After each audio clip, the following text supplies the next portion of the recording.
So we're sitting here today really in the home of Kirsten Flagstad with the leader of the Flagstad Museum, Annika Engelhardt, on this very special day in the Jubilee year of Flagstad's 125th Jubileum. And of course we have to start to speak about the voice of the century, this incredible operatic voice that came from Little Hamar. And why not start right into the heart of it, Flagstad's incredible musicianship, Annika? Well, I mean, to talk about her voice would take days. But I think the essence of her iconic status comes from her ability to touch people with her voice. And of course, I've talked to people that heard her live, even people that heard her before the war. Sadly, they're all passed now. But her voice, I mean, they all said in different ways, they said that her voice gave them such a sensation that they later would try to go to other opera houses, hear other singers, to try to replicate that feeling. And they never got it. And a great fan, Jesse Norman, described it as gold on black velvet, right? And another American fan said that one of the reasons he thought that she was not as famous in Norway as in the rest of the world was because in her time they didn't really have a concert hall that could really hold her voice, that was large enough. That's a very good point. I mean, when we didn't get our own opera house in Norway until Flagstad herself was opera director. And so you can see the time when she was young and was singing in Norway, all the strange roles she did, for us today would be strange considering what her repertoire later became. There were small stages, sometimes, I mean, just community halls. And of course, the type of voice she had, that wouldn't be the best area for it, even at a young age. I mean... and also the amount of roles you have to tell about this, but this is quite extraordinary. Well, of course, we think of Flagstad as the great Wagnerian singer. And that is true. She definitely was and is. But what she sang during her youth, I mean, by the time she was then 18 years old, she already had 30 roles to her repertoire, just self-taught. She wasn't supposed to be a singer, even though her parents were musicians. They wanted something else. What was she supposed to be? A doctor. They early noticed that she was good in school, and she was a very smart lady, or young girl, and they wanted her to do something else. Probably something to do with two parents, musicians, had a hard time, you know, making things work. And so this was Maya, her mother, that was really trying to gear her into this career as a doctor, very ambitious on her daughter's behalf. Yes, absolutely. I thought you were going to say a pianist. Oh, yes. This is a very talented individual, right? Well, she started piano when she was 5, not because she was going to be a musician or anything, but it had to do with the fact that having an instrument was a good thing. And of course, having a mother that was a pianist and a father that was a violinist and also a conductor, it meant that was readily available in the home, all that music. And she was 5, she started playing, and she hated it. It was an hour every day, and she couldn't stand it. But she found out very quickly that, you know, if she sang while she played, then everything went fine. The time just flew. And so at the age then of 10, and before that, she has no problem accompanying herself. She also got a special gift. Yes, I don't know how many 10-year-olds actually get the score of Lohengrin for their birthday. And this wasn't, you know, a Wagner made easy or Wagner for beginners. This was a professional score that her mother would have used when she then rehearsed with her singers, because she was a pianist and also she accompanied. And so that's kind of, I would say, impressive for a 10-year-old. Of course, with the voice she had, but she sang through it and learned it by heart in German in no time. And right after that, she got Aida, because the parents, they saw that this was something she enjoyed. Made her work harder. Yes. And then, of course, from these impressively 30 roles that she learned by 18. She ended up being famous for these very, very challenging few roles. And I think we talked earlier about this dramatic soprano voice being sort of a unicorn, being so unique. And speak a little bit about her roles that were really like the core of her repertoire that made her famous. Well, the roles that she sang the most were definitely all the Brunhilde, and Isolde was the one that she sang over 180 times. I think 186 I tried to count, and that's quite quite impressive. And so the Wagner repertoire, Kundry and Isolde and Brunhilde, but also Fidelio was a favorite, right? She absolutely loved Beethoven very much. She did. She actually had a very hard time saying no to Beethoven. We actually have a kind of a strange, fun little story. When in her youth, when she was singing all this operetta, more like musical and show tunes, she had, of course, a contract, and she was supposed to be singing with feathers in her hair and almost like belly dancing with ladies kicking in the back.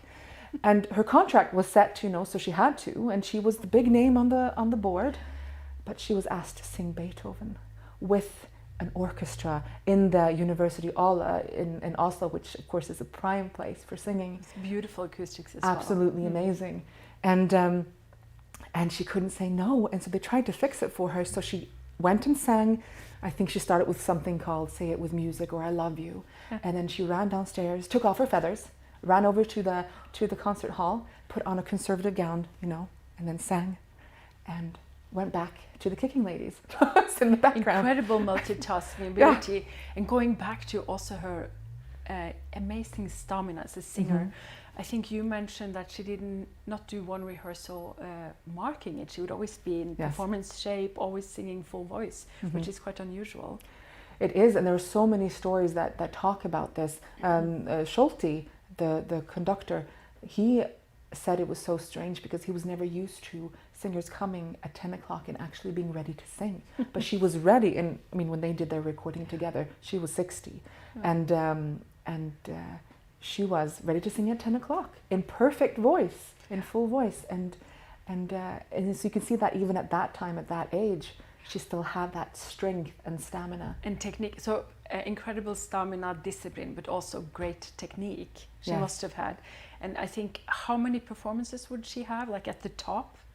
Well, we've counted one of the years. Of course, that's smaller. I mean, not Wagner roles, but in her younger years, 300, up to 300 in 1 year. That's the worst. There are other with less. Yeah. But I have found at the Met, singing back to back 3 major Wagner roles. So I don't remember, it was Isolde the one night, and then I think it was Kundry, and I can't remember what the third one was, but that's back to back. That's almost It's a good deal for the Metropolitan Opera, I would say. Yeah, it was packed, of course. They sold everything, so it was... And then not naturally bridging over to the Met adventure. So please, I'd like to hear that, because that was a very important relationship for the Metropolitan and also for Flagstad. So we've had 1929, the Great Depression, everybody's struggling in the US. And please. Well, I'm thinking of jump actually back to 1929, because Flagstad was singing in Norway, and in the 20s, early 20s, and she actually was offered the part as the prima donna at the opera in Gothenburg. And she, of course, said yes to that, and that's where she got to sing, roles like Tosca and Aida and Mimi, things like, people come here to the museum, and is there any chance, like, will they find anything? Because they would love to hear her sing Tosca. But of course, I mean, we can't expect that we'll find anything like that. But she was there, and then she was asked to come back to Norway in 29 to sing her first real Wagner role, and that was Elsa in Lohengrin. And that became a part, of course, that we know was personal to her, because she already know it from she was 10. Yeah. But then also, it's during that premiere that she meets the love of her life. And having been engaged impressively amount of times, I'd like to mention. I mean, she was a lovely, attractive woman. Yes, definitely. Yeah. She actually was also, she was engaged to a young man all the way up in the northern parts of Norway, and she was going to be a what we call a vad, well, married to a vad, Eier, and she was invited up there. But the mother in the house, who really loved her dearly, she thought she was a wonderful girl, saw the talent in her, and said, you know, you're not supposed to marry my son. You're supposed to be a singer, and gave her a scholarship so she could very wise, actually, and generous. You know, and if it hadn't been for that, she would have been a fairly probably unknown woman up there. But we're happy for that. But back to New York, she and the had love of her life also. Yes, and the love of her life. She was settled in Oslo after she got married to Henry Johansen. She was ready for being at home, but of course, she was a person that people wanted to hear. So she would continuously get people that would ask her to come and perform, and sometimes she would say yes, and sometimes no. But it was a lot less in those years, up until yes. And that also, this from the Met, actually, they had made offers earlier. Oh yes, they wrote her several times, and it actually got to the point where she became a little bit irritated that they kept writing her. She would just put the letters in a drawer, and we're talking the Metropolitan Opera, right? It's a great place. So, but she would just put them in a drawer and forget about them because she was happy at home. But then in 32, she received a letter from Winifred Wagner, who of course is at that time has the leadership of Bayreuth. And this she did not put in a drawer because Bayreuth was very important for her. Yes, I mean, I don't think you say no to Wagner even today. So she said yes, and she was asked to come to sing for Winifred, and she went down and got some parts in season 33 and 34. But at this time, of course, all the major roles had been filled, so she had some smaller roles the first year and some also rather good roles the next year. Of course, everything at Bayreuth is great. But it's in 34 that the Metropolitan has difficulties because their main dramatic soprano, Frida Leide, she gets out of her contract. She wants to go home. And they hurry to try to find a new one.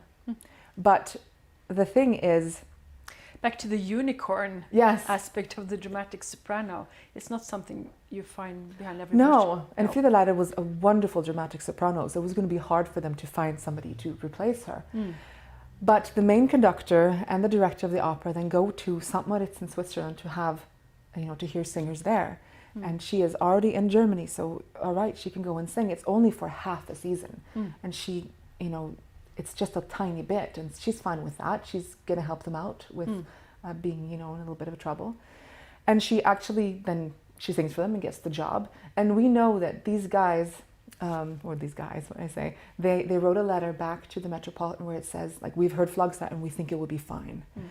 And for me, of course, I'm the leader of the Flagstad Museum, so fine isn't really a word I normally use to talk about her. I mean, it should be amazing, it should be wonderful, it should be extravagant or astounding, but it says fine, and it says afterwards, she has a very nice figure.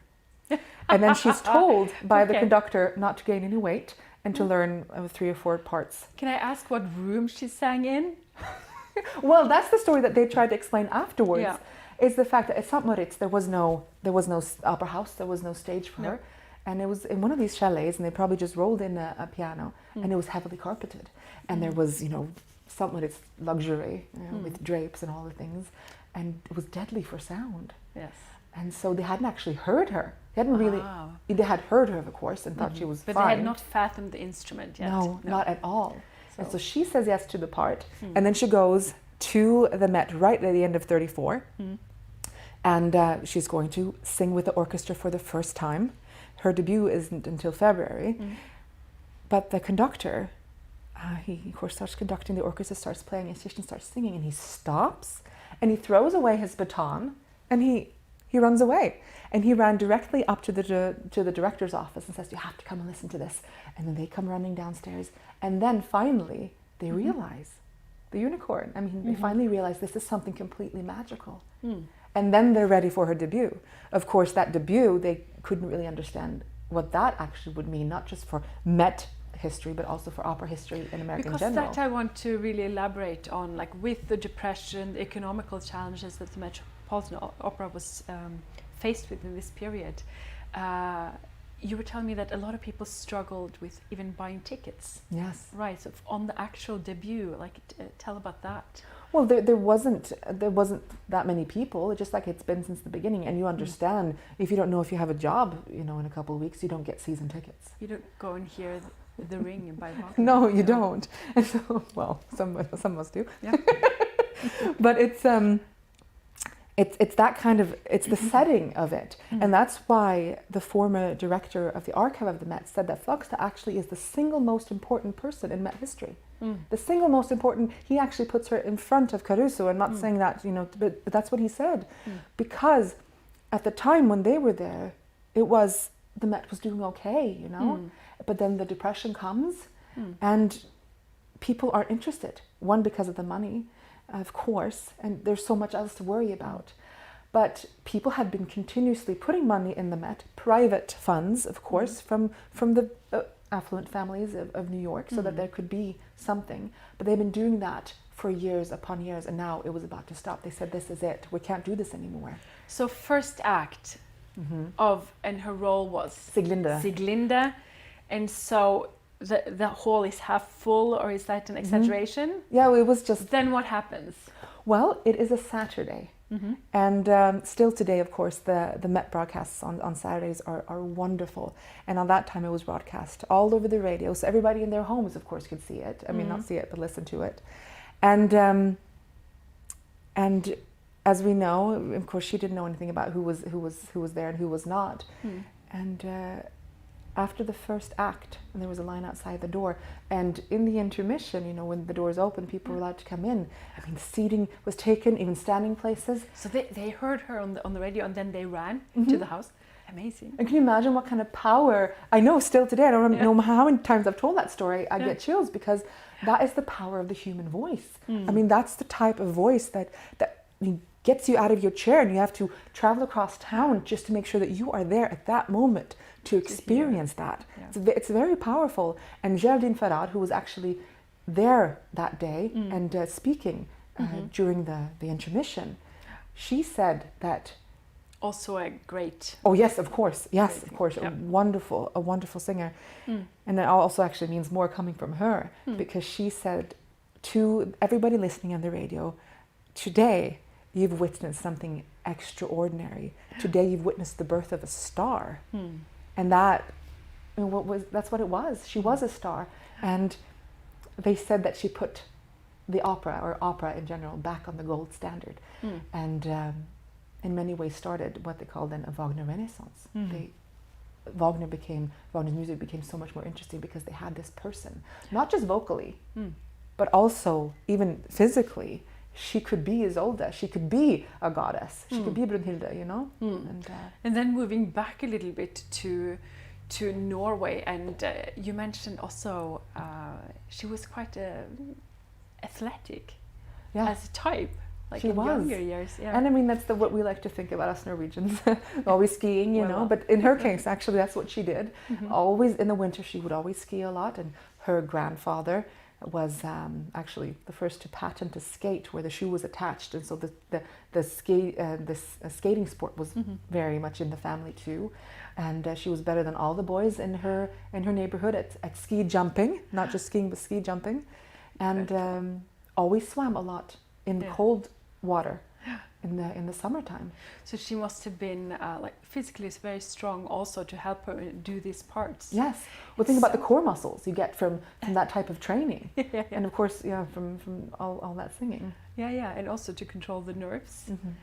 So she had this wonderful career, of course, then at the Met that we mentioned. She also sang in Bayreuth, and then she would do a lot of touring. Right, a lot of touring, and we see that we've tried to make get a complete understanding of how she traveled and how she toured, and we see some days it's a concert. She gets on the train, sleeps, gets up the next day, another concert, gets on the train, sleeps, the next day a concert, and that's how she did it. When she was in the States touring, she put also in a couple of extra places and stops that maybe normally people wouldn't make, because there were greater communities of Norwegian people, and she missed being with her people. So she put in places like, you know, in areas where there were a large Norwegian population. Yeah, and then I thought another thing, because we spoke about 30 roles before the age of 18, which is incredible. But she also had such an extensive repertoire of lieder and songs, right? That she would, in her concert repertoire and on her tours, she would also sing a lot of romanzas. And we were looking through some of the list of her repertoire. They were very extensive. And another thing is she liked to include Norwegian composers in her concerts. Absolutely, that was so important to her. And not just for her to feel like she was connected to Norway, but to promote Norwegian music to an audience that wasn't used to it. And with Grieg, of course, we know that Grieg was famous in his time, but when it came to his songs, they weren't as well known, especially in America. But when she started touring with songs like "I Love You" or "Svan" and Svan, that's something that really touched people. And that became actually what people wanted as an encore, was a Norwegian song. And that kind of shows that she struck a chord with people. And it must have been important for these young composers. And I know, going back to Norway again, that was not the only thing she did. She also was instrumental in the creation of the first Norwegian opera. And not only was she the first leader of the opera, but she also did a lot of the economical funding, if you can mention that, speaking of doing something for this institution and for the musicians in Norway. I absolutely think that was a very good choice when they chose her to be opera director. Of course, it was a natural choice. I mean, who else could do it? She was the only one with that type of career and that type of understanding of the opera world. And they knew it would be safe with her. Yes. And the first performance, we'd like to mention, because sit here at Hamar. So where was that? It was actually here. And of course, we can say that now. Of the Norwegian opera, the first performance was in Hamar. Yes. Very good. We could say that the newspapers in Oslo weren't very happy about it.